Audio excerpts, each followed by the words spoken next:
to the side. Yeah, this that metal netter real fast. This is I got this from comparative mythology, and it breaks down, I guess, like the Bible, Judaism, and stuff like that. And then the metal netter say right here, say, even I had union with my clenched hand.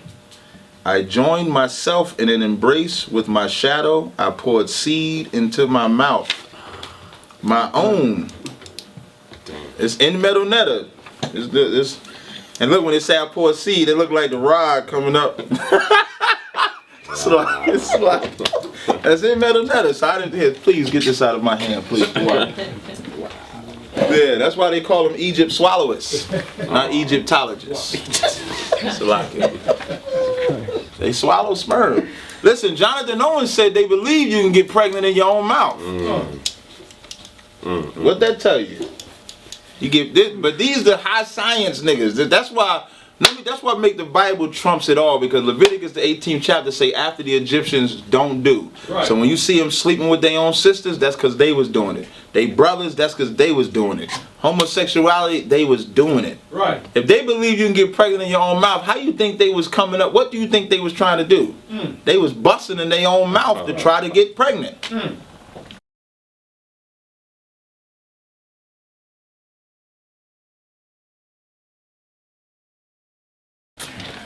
We gonna keep it spinning, and we gonna keep it forward. We got Devon on my left, we got Cabesno on my right, on your right, and they had some questions for you, and we here. Okay, what you got, Devon? All right, so it's Divine Prospect of Kingdom Harmony Ministries. I want to say all praise to the Most High. Shalom and shalom to the brothers out there. Peace and black power to the other brothers watching out there from the conscious community, because Ready for R is the revolution in regards to the platform here in the conscious community. I'm here with my brother Tazaryach. What's going on, brother? How you doing, King? Good to see you. How you doing? All right. Yeah, so we have Tazaryach on a hot seat today, giving some powerful information out earlier. And I only had a few questions. I didn't really want to do too much because I wanted to let Q tag in, because he probably got like a long list of questions. So the first thing I want to ask is Tazaryach. First question I want to ask is, what do you think is the biggest threat to Israel today? So to the Hebrew Israelite community, what do you think is the biggest threat? Is it something internal? Is it something external? Is it a particular group? Is it amongst ourselves? What is the biggest threat, number one? And number two, how do we overcome it? Well, I think if you just look on the news, the biggest threat is the so-called white man to Israel. And of course, when we say Israel, we're talking about, for us, we're talking about blacks, Hispanics, and Native Indians. When you look at, if you just take the past, I want to say almost 2 years, you have cops killing us, regular white people killing us. The white boy walked in the church and shot 9 people, even though he said they was so nice, but I had to do it. That's what he said. That's crazy. And the reason why I say that, and then what they did, which was even worse, was normally the victims don't speak to the one that did harm to them until sentencing, like they did with the Boston bomber. When the Boston bomber was going to get his sentence, then they let the victims come and talk to him. But the psychological damage that they do for us is they made the victims talk to the Capt while he was getting arraigned. You know what I'm saying? And then what did they say? I forgive. Although you killed my sister, I ain't never gonna see him again. I forgive you.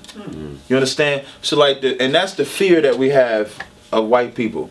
Because when the towers fell, wasn't nobody screaming, forgive Osama bin Laden. Nope. Right. Even when they bombed, even when them terrorists did that bombing attack, you ain't hear nobody say, forgive them. And everybody's Christian, so the issue is not, the issue is Christianity, but it's not the Bible. You understand what I mean? So I would say our number one enemy is the so-called white man. How we deal with that is really, we have to, until Christ comes back or until I have no breath in my lungs, we have to go out there and teach first that the white man is the devil, and then what piggybacks to the next is that black people really have to learn how to truly love each other. Right. And it first starts with us forgiving each other. Like that forgiveness that they gave to that white boy, I guarantee you they not forgiving each other in that same church like that. You know what I mean? And that's one of the biggest problems that black people have, where if when we come into the truth, we're taught that whatever offense that brother did to you, you have to forgive him. Otherwise, what did Christ die for? You know what I'm saying? When Christ was on that cross, he said, forgive them, Father, for they know not what they do. So if this man can forgive someone and he did nothing wrong to them, I can forgive somebody because I would want somebody to forgive me. And so we really have to, that's damn near the beginning. That's why Christ said the law hinge on two things: to love the Most High with all thy might, thy soul and strength, and to love thy brother as thyself. If we did those two, you wouldn't need the rest of the laws on the face of the planet. You wouldn't need adultery laws because I wouldn't want nobody to sleep with my woman, so I'm not. We wouldn't need thieving laws because I wouldn't want nobody to steal from me, so I'm not. You know what I mean? That's how powerful brotherhood would be. You know what I mean? So that's what Israelite School of UPK is about. We're about exposing who the real enemy is and pushing true brotherhood. Now the fight that we have is our own brothers. You know what I mean? Like we all know the white man is fighting against us, but then we get the same fight against our brothers, you know, from our brothers. Like when we go out on them streets, it be brothers that be coming up there. You can't call a white, like I get in battles with Christians with brothers saying we can't be against the white man all day. And we're programmed like that. Because then when I say why, I said, well, tell me why I should forgive the white man. I never get an answer as to why. But we're so programmed to fear him. That's why. So like the white man and then brotherhood is the main thing that we need to battle. Now, I know that you did a lecture not too long ago in regards to separation. Right, integration versus separation. And you said that did integration kill Eric Garner? Right. My question to you is that if that's the case, do you believe that we should eventually create our own community outside of the one that we're currently in? And I say that because the longer we're here, the more we will be deemed as integrationists, no matter how much we speak out against what's occurring. And I say that because if we look in the scriptures, for example, when Ezra, Nehemiah, Zerubbabel, when it was coming back to Jerusalem to rebuild the city, they built it amongst themselves. You understand? They had a community while they were in captivity. So do you see that as a possible direction that we should go, whether we Israelites, whether we, whatever else you want to call whatever we call in the conscious community, do you believe that in order to face integration, which is killing us, that we should be true segregationists at some point in time and separate from this society? Yeah, I already live like that.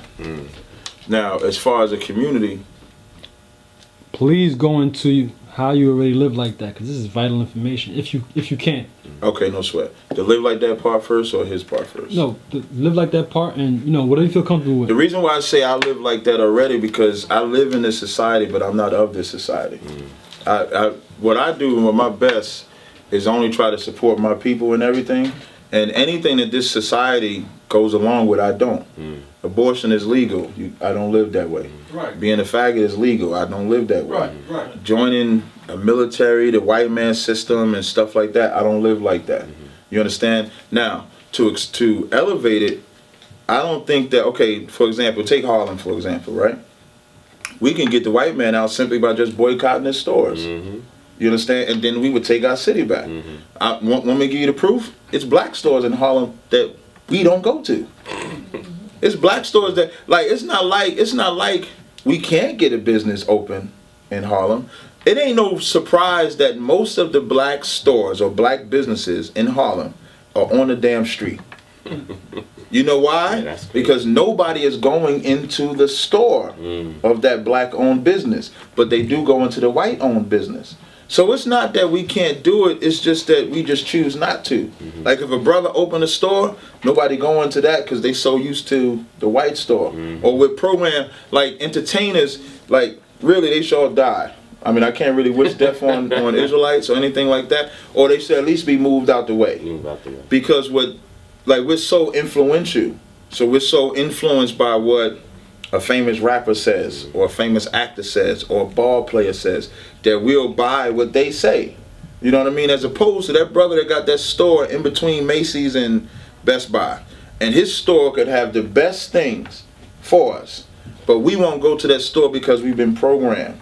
So we kind of got to get like deprogrammed. It's not, like we really could do either or. We can get our own business, we can get our own section for us, or we can take back the section that we already had for us.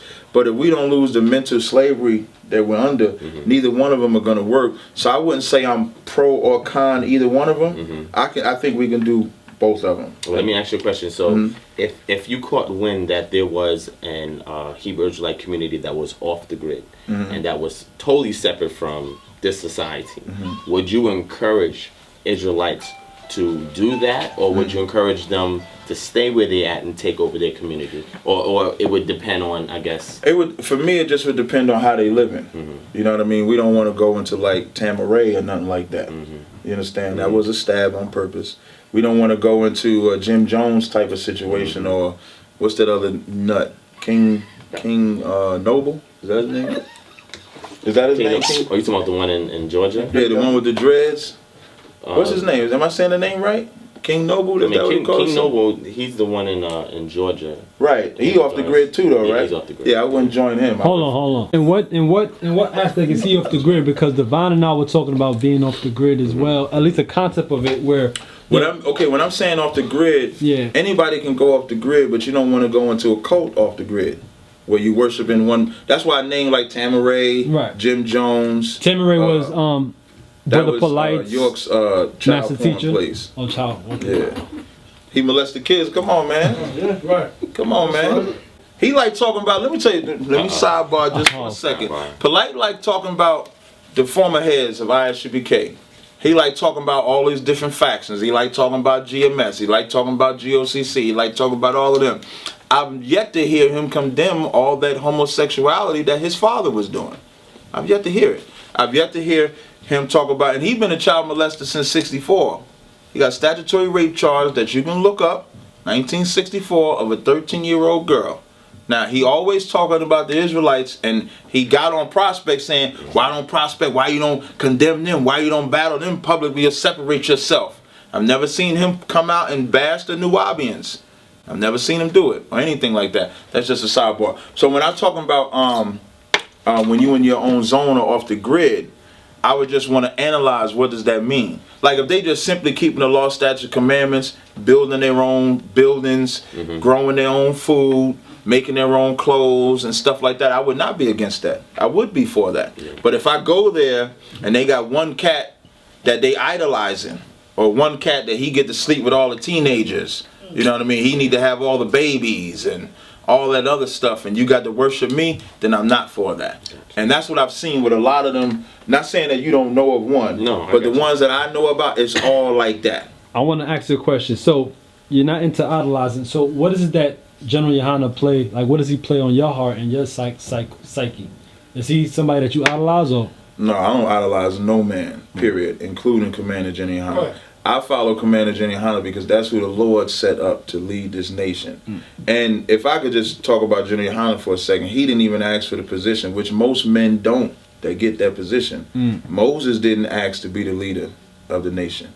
You understand? Nehemiah didn't ask. Joshua didn't ask. No real man of the Most High ever asked to be a leader.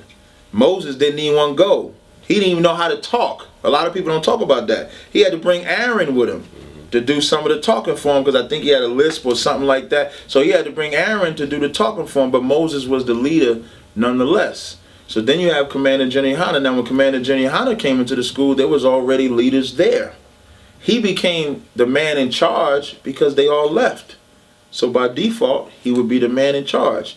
He'll tell you, don't worship him. Why would he want worship? All he wants you to do, the only order from the Lord, period, is to bring this brotherhood together. That's it. The order is not to worship General Yohana. The order is not to follow him if he not following after the Most High. So when we say he's the leader, he's the only one authorized by the Most High to lead black people. Right. Now, if you can disagree with me, prove me wrong. I just ain't seen it being proven wrong yet. So that's my stance with Commander. He's not idolized on no stance. Now, would I die for him? Yes, but I die for him too. Shit, we die for your ass. I didn't mean to say it like that. Yeah. I just talk a little loose. Yeah. What I mean by when I say I would die for you, when we go out on that corner, that's death, really. I bring it up all the time. I had a cat threaten us with the gun, come walking back. Right. Now, as he walking back, you think I stopped teaching? Hell no. I kept teaching, and his weak ass walked by, try to act like we ain't even see us and shit. So I mean, so when we say we would die for y'all, we're literally putting our life on the line every time we go out there and say the white man is the devil. We say we want white babies, we want everybody to be put to death. Right. We're basically calling for somebody to do something to us. I'd be amazed sometimes that we get home. We was in Times Square one time, and we banging so hard that the military came out, and they wouldn't full out come on in front of us and surround us, but they was on every side of us, and they were standing behind us. Did we stop teaching? No. So we put our life on the line for every black Hispanic, and I'd gladly die for any of y'all if that mean that y'all get freedom. So we don't idolize no man, period. Right. We don't idolize Christ either. Yeah. Right.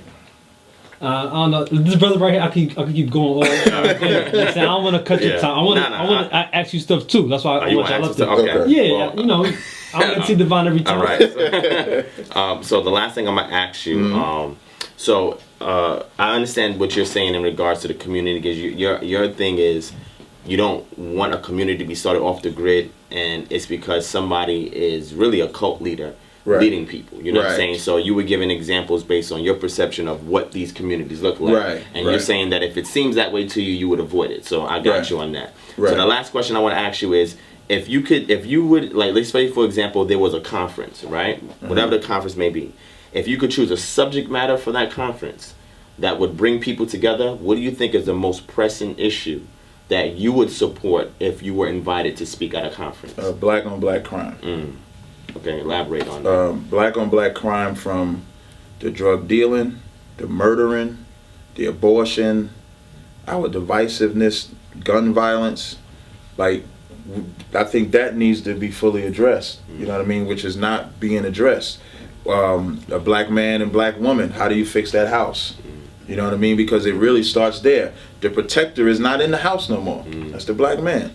And it's leaving a woman to have to be both the man and the, like, single women want to act like they're the protectors, but they're really taking on a role that they was never meant to have. She's being forced to protect. So a woman damn near by default breeds a man weak because she's weak. And I don't mean weak like in raising the kids, but she's weak like, okay, how do I protect my kids? So she thinks the best way to do it is maybe to be quiet. Don't say nothing. Don't dress this way. Don't dress that way. Don't wear your hair like that. Say sir to the white man. Speak like this. You know what I mean? So she creates a docile child.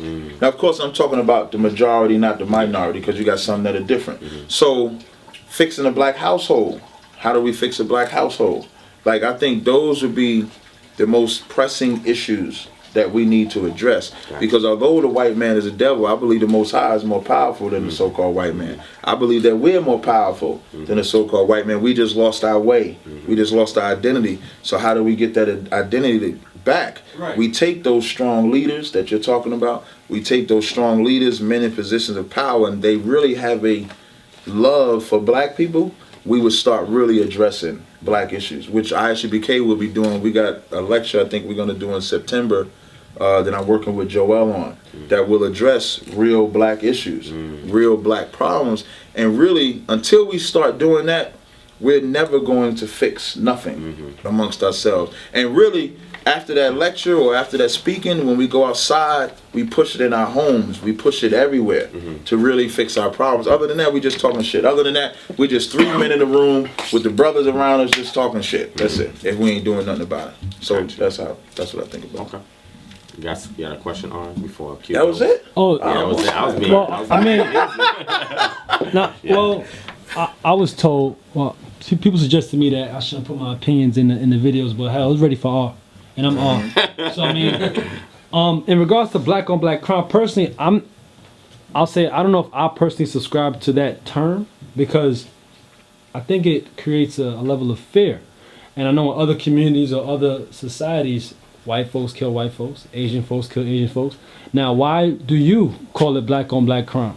Wait, I'm sorry. Say that again. I'm sorry. I apologize. I said that I've noticed that there's been a term being perpetuated, black on black crime. I think it invokes a level of fear within our own sector, within our own race.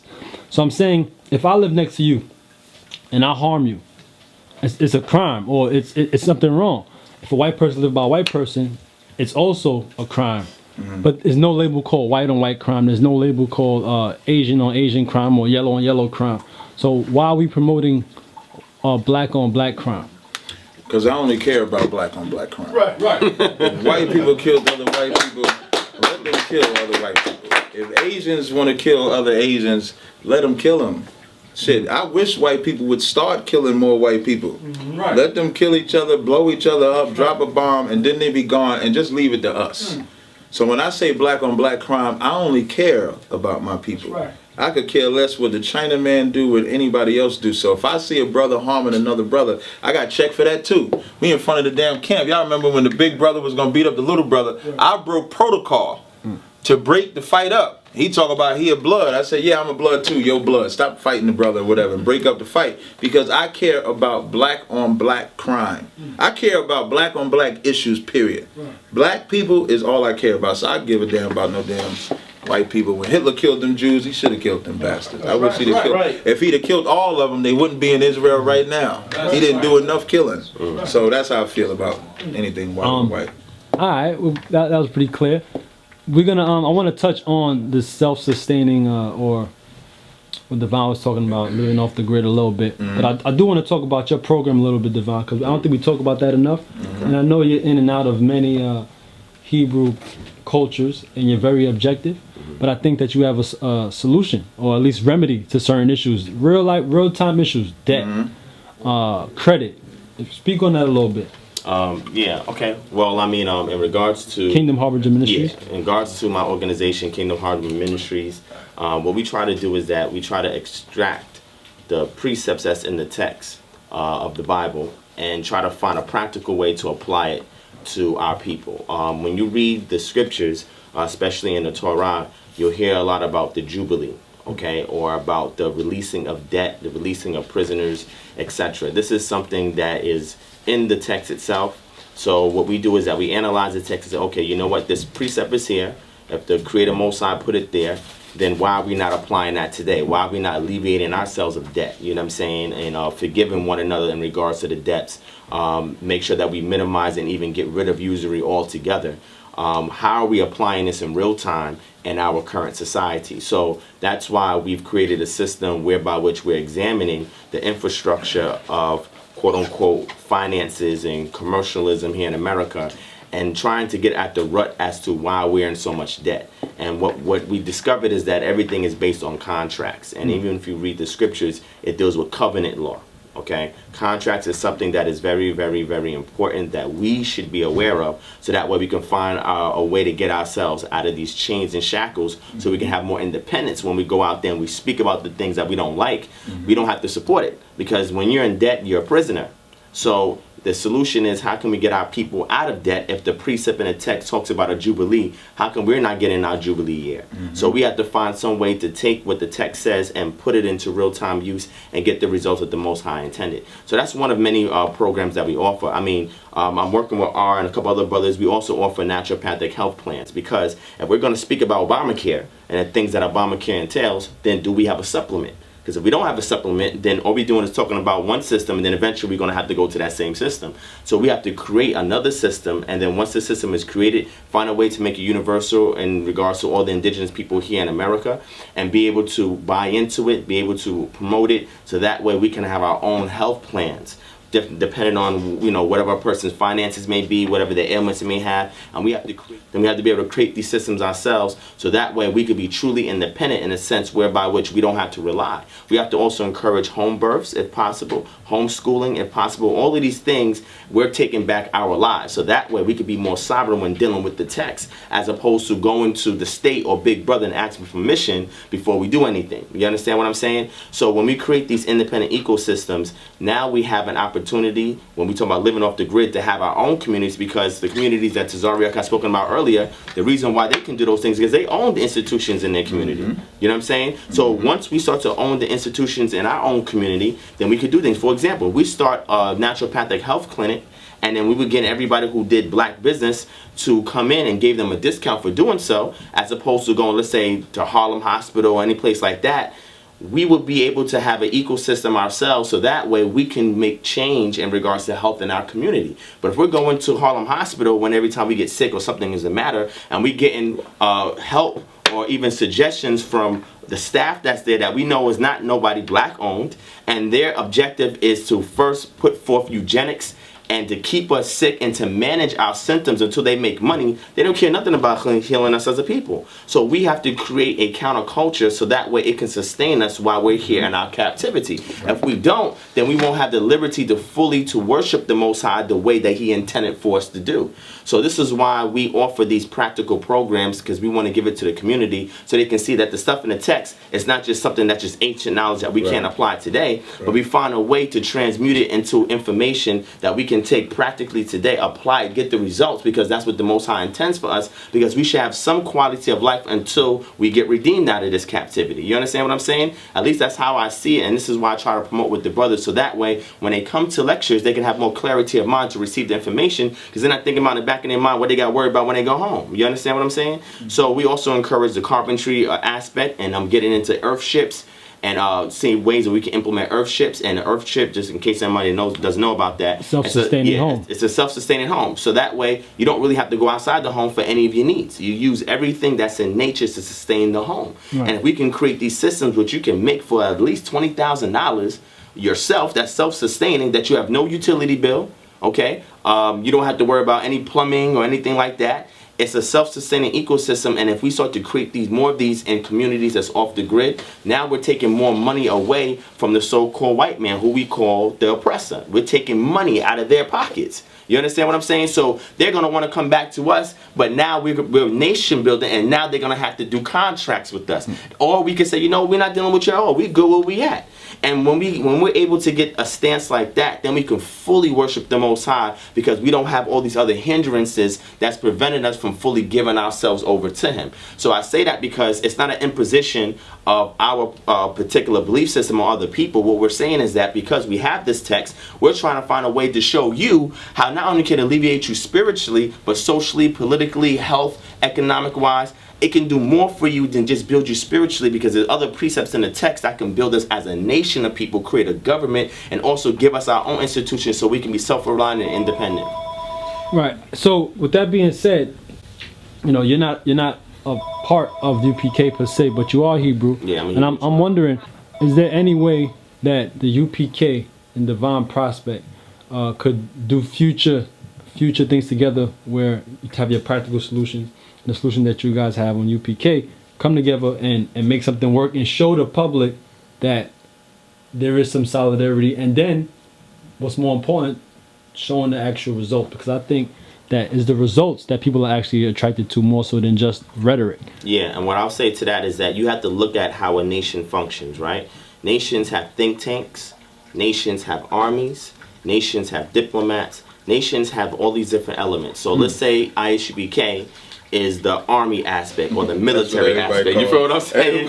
You know what I'm saying? Because they got the discipline on par, they got the structure on par in regards to what a military would be. So we were like, you know what? Those brothers is out there in the street, they fighting a battle, because at any given time they could get killed. You feel what I'm saying? Or they maybe have to defend themselves. So they would be like the military aspect, because they're gung-ho with going out there in the streets, putting in that work at a grassroots level to help the people. But then you need think tanks. You need a think tank system that can sit there and create other solutions when we're not always going to war, that can help the community once we bring them in. You understand what I'm saying? And then you have to have diplomats. You have to have people that's going to be the interface with other nations in the event that we have to do trade or other business with them. So what we can show to the people is that when we look at these different camps in the community, where do their strength lie? If their strength lie in a particular aspect, then this is what you're doing for Israel. If you don't lie there, then you find out where you fit in. Because everybody can't do what ICBK do. Everybody can't do what we do in Kingdom Harbinger Ministries. Anybody can't do it. So my thing is that if a person wanted to come and be a part of our community, we want to be able to have these different roles that you can play once you come in, once we get you in. And that's how we will go working forward. So if they have a lecture in regards to something, let's say, I don't know, fixing the black community, once they're able to actually give it to the people, IHBK be on the forefront, once the people come in, then now we'll tell them, look, this is how you can practically apply it within your own home or within your own community. So working together, we'll be able to find what your niche is, work where your niche is at, and then know when to give the alley-oop to somebody else to take it from there and slam the dunk. You feel what I'm saying? So I don't have any problem working with ISUPK. Me and Tazaryach, we talk. You know what I'm saying, over the phone or via text. So we in communication. So if anything is there to help our so-called black people here in America, then I'm all for it. You know what I'm saying? And if you listen to Tazaryach enough, he don't care nothing but black people, you know what I'm saying? And the Native Americans and Hispanics. So, you know, so it's already going to be a win-win process. It just is that we have to respect each other's position and say, you know what, brother, this is what you're good at. Do your thing. This is why I'm good at. Do my thing. And if I need to bring somebody to you, I will. If you need to bring somebody to me, you will. And that's how we'll work together.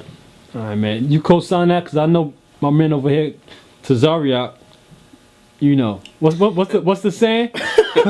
That's right. But if it's not under ISUPK, it's not of the Most High. Right. Does that stand, or is there room for you know? I don't know where you stand on that. I like to be clear when I do my interview. I just said it. All right. You know what I mean? And but what Divine Prospect said, it was a lot of stuff he said that was pretty good. Some stuff, you know, we probably have to rap about. Yeah. But like what he was saying about the 7 years and then having the years of Jubilee and stuff like that, that stuff is correct, which is what makes the Bible really the only solution for us. It teaches you how to deal with money, it teaches you how to deal with loans. Even with the way we deal with the earth is the same way we deal with that. Like you would till the land for a while and then you would let it rest for a year. You know what I mean? So that the earth can heal itself. So there's tons of stuff that he said. As far as working with him, we would work with anybody. You know what I mean? If I worked with Sinetta, obviously I would work with anybody. You know what I mean? And again, I don't have nothing personal, but y'all know me, I'd say anything. So I would gladly work with Divine Prospect. It would just have to be an agenda that, you know, fits our agenda, so to speak. You know what I mean? I guess the only things I would add on, or either Prospect may say take away, is I would want him to be in the ISUPK as opposed to being separate. You know what I mean? Like he said, like he has gifts.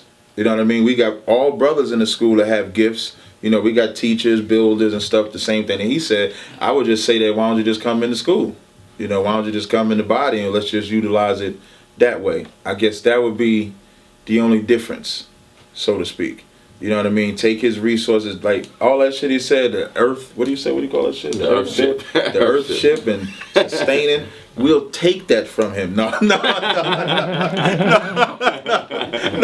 But what I'm saying is, I would love if Divine Prospect said, fuck it, man, let me get up into school. You know what I mean? Now, if he still had that earth ship or whatever and wanted us to work with him and doing stuff, of course we would work with any Israelite. You know what I mean? If it's for the betterment of our community. So, of course, I would say that. Now, I would always try to steal him, though. I'm gonna be up front. My whole conversation with Divine Prospect would be, you know, you need to be in the school. Why be separate from the body when you need to join the body? What if I'm with you on that? Well, I'm with you, but I hear the conversation, right, and I don't want to make it. Well, why aren't you in the UPK, Divine? I don't want to go there. I don't want to. I could ask that.